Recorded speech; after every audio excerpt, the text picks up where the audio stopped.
KAMFT, the Kentucky Association of Marriage and Family Therapists. Dr. Eli Karam is with us.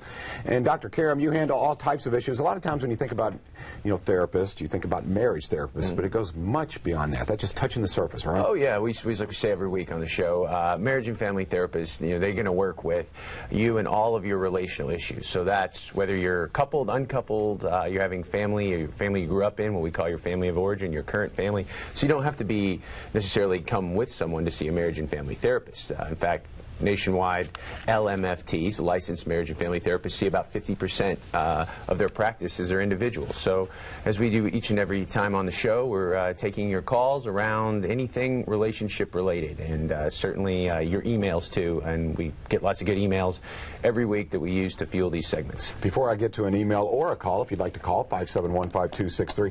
This time of year I would think would be particularly stressful in that you've got the kiddos getting back to school, the change of season, and just so many things going on. The dynamic of the household has changed. It's shifting from summer to fall. You find this to be true? Right. These transitionary points kind of in the family life cycle. Like your producer today is off taking her child to college, one of these transition points. So we'll see a lot of kind of launching empty nest issues, but also kind of school-age kids, transitions back to school, like you said. Morning routine, evening routine, and even in the best families, right? Even in the best families, another thing that makes marriage and family therapy, I think, special is it sees you in health and strength. And it says even strong families, even people that have their act together get stuck sometimes, especially around these life transitions. So there's no stigma. Some people think you go and see a counselor or a therapist. There's a stigma against mental health. We believe that marriage and family therapists, by and large, work with the working well, people with relational problems, but that doesn't mean they'll ignore a mental diagnosis or a disorder if that comes in. So they're equipped to train, to work with pretty much any relational-based issue that you have, and it's pretty easy to find one. We're going to tell you about that a little later on. Okay, and this email was delivered to kamft.org, and you can deliver your questions there. Here we go. We're going to get started here. My husband has recently been laid off. I am a stay-at-home mom. Besides the economic stressors, we really need some help with our marriage. We don't currently have any insurance that will cover counseling. At first, my husband was unwilling to go, but he's now all for it. How can we get couples therapy ASAP, as soon as possible? Please help Dr. Eli. All right, here we go. All right, Kim, thank you.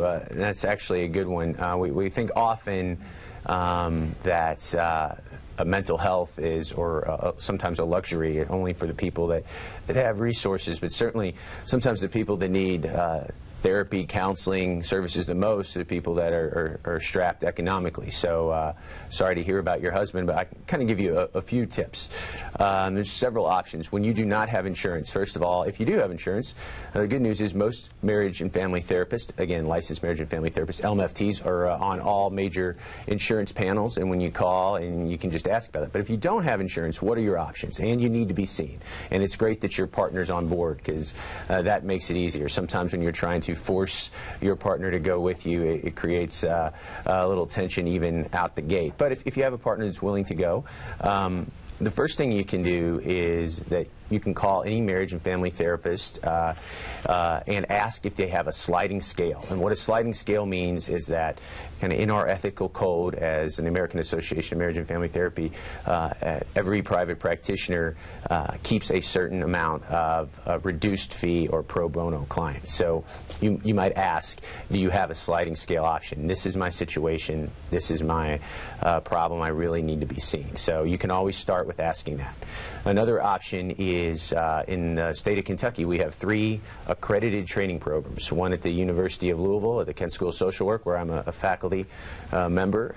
One at the University of Kentucky, if you're in that part of the state, and also one at the Louisville Presbyterian Seminary. So we have 3 places, and at training institutions, they also have reduced fee services because they're training marriage and family therapists. So you might say, well, I don't want to work with a student therapist or a young clinician, but you should know that sometimes those are the best experiences because every marriage and family therapist is supervised, meaning their supervisor and their team of other therapists is going to watch their cases, give consultation, and many times if you're involved in one of those experiences, it's actually pretty rich for both you and your family and the therapist because you're working collaboratively as a team, and it's the kind of having multiple people all working in your benefit. So you can always ask a local training institution if you have an option. And then the third thing you can do is you can send an email to kmft@twc.com, ask them to send it to me, and I will hook you up, especially if it's couples,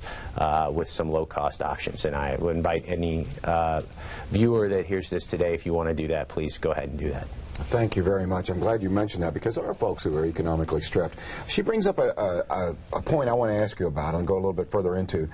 If, and I think this is common, if your partner, if your spouse is not really open to counseling, how do you approach that, Doc? Right, yes. How do you get your an unwilling partner on board? And when we think about families, right, it's great when people come for the same motivation, but marriage and family therapists are used to one person kind of wanting to be there more than the other. So that other person, you got to get their buy-in. So you can solicit them in picking a therapist. So sometimes, stereotypically, men in couples therapy are kind of dragging their feet, they want to go. So you solicit them. You go to therapistlocator.net, which is a subsidiary of our national website, and there you go. You click on that rectangular red box, and you put in where you're living, and you're going to see many options of therapists to pick for. You go to their profile, you see their clinical specialty, and you solicit your partner in helping make that pick. Maybe they make the call.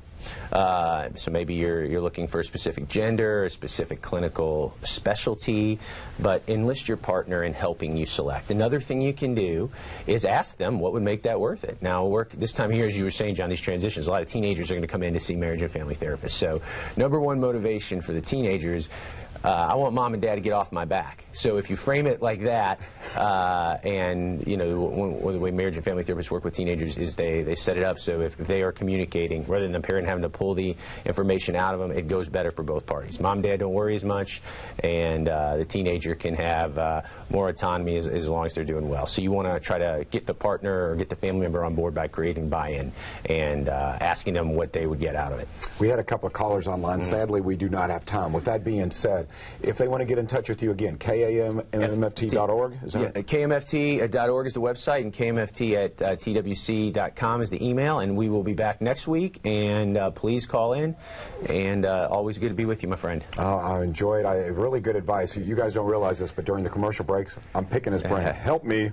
My wife hates me. Can you help me? You're excellent. Thank you, my friend. Dr. Eli Karam once again. All righty. Coming up here, we're going to talk about a yard sale in Clark.